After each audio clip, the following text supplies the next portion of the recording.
A new dean at Purdue University, some degenerate left-wing fanatic, is now going after the engineering department to decenter Western civilization. This idiot wants to now...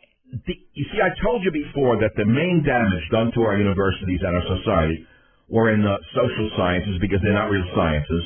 Anyone can say they're a social this, social that. You can study any of these subjects and get any grade they want to give you.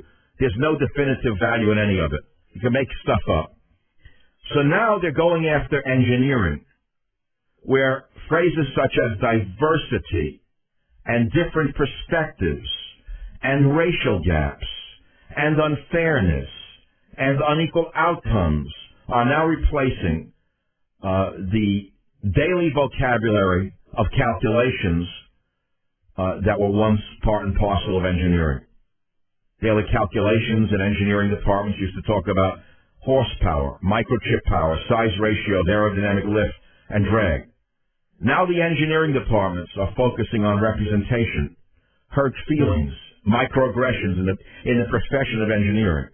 So they'll take a dunce who can't add 2 and 7 and 5, and they're going to give them a degree in engineering. Dr. Donna Riley, the recently appointed Dean of Purdue University School of Engineering Education. She envisions a more socially connected and scholarly engineering education.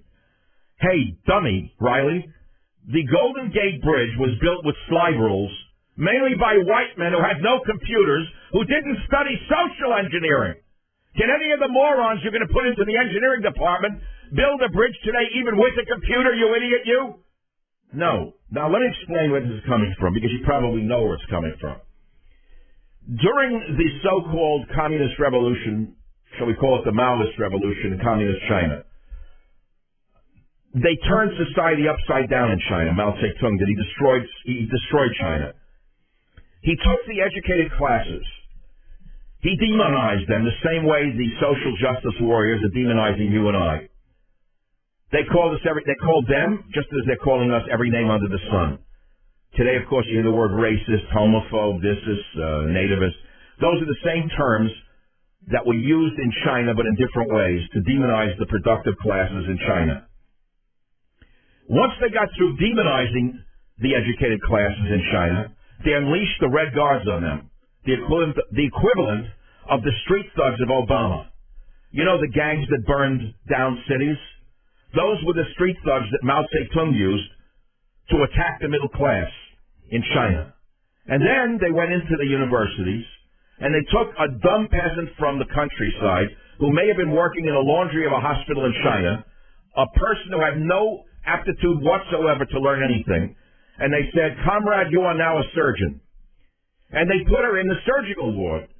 And she said, "But I don't know how to do surgery." And they said, "Are you a counter-revolutionary? Because if you are, you will be executed or you'll be put out into a work camp." "Oh, no, I will be a surgeon." And so surgery degenerated. And what did they do with surgeons in China? They put them in the laundry. And they said, you're a counter-revolutionary. You're a bourgeois pig. They made them work in the laundry. If this is not enough of an example to tell you what affirmative action is doing to our society, and the genesis of it, and where it's going to lead, unless you stand up and say, enough is enough of this crap. I'm not having my job stolen by an illegitimate person who cannot keep up with me. And if that's something you can't understand, let me make it even more clear for you. I always wanted to play for the New York Yankees. Now, of course, I wasn't a good ball player. I could hardly play softball well. But what if I said, you have to put me on the New York Yankees, even though I can't throw a ball fast enough, I can't hit a ball far enough, I can't run fast enough, but I, through affirmative action, insist that you take me and make me a shortstop because I don't feel good unless I'm a shortstop. And you're a racist pig unless you put me on the New York Yankees. You'd say, that's crazy. That's what's going on in every university in America. They're taking people who can't play on an A-League team and putting them on the A-League team and making the whole team slow down. And if anyone says a word, they call them every name under the sun. Do you understand what's going on in your society right under your eyes? Now, when did it start? A long time ago. It started even before Obama was smoking marijuana at Occidental College. It started a long time ago. All you Eddies and Ediths out there who have seen your life go up in smoke because your children who may have killed themselves to get A's were rejected from Ivy League colleges so they can bring people in from God knows what corner on the earth in order to fill their quota of diversity. Do you understand what I'm saying to you? And that is why I read for you this obscure novel from the past, from the 1940s, called The Day of the Locust.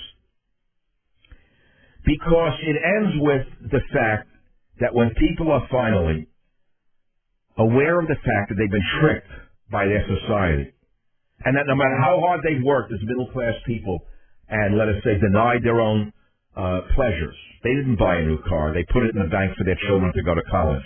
And then along comes the left-wing fanatics who say, that's racist, because you see the poor kids who are of color had no one put them in college. And so what happens is people eventually become mob violent. Mob violence is what they revert to. And that is what is going to happen in this country. You have not seen mob violence yet in this country. You've seen some mob violence from those instigated by George Soros' mobs. Do I have to name the organizations? I do in great detail, all 60 or 80 of them, who have instigated the minorities to riot in this country. They're all listed in Trump's war. But you haven't seen the thing I'm telling you is coming in this country. You haven't seen the Day of the Locust yet. Because when Eddie finally gets up and says that's the end of the road, and Eddie's eyes turn red and blood is in his eyes, Eddie will turn the society upside down. And if they take Trump down through Mueller or through any other source and deny Eddie his vote, there will be a civil war in this country. It will start slowly, but it'll be like Fort Sumter, which started with one cannon shot. I'm warning you. I'm warning you, all of you leftists who think you're going to steal our vote, you're wrong. We've had it up to here. We put up with your garbage in the universities. We put up with your filth coming out of your filth factories in Hollywood. We put up with your hatred that comes out of your newspapers. We put up with your filth and your hatred coming out of CNN. But if you do the next step and steal our president, I warn you, you've seen nothing yet. You will see the Day of the Locust in this country.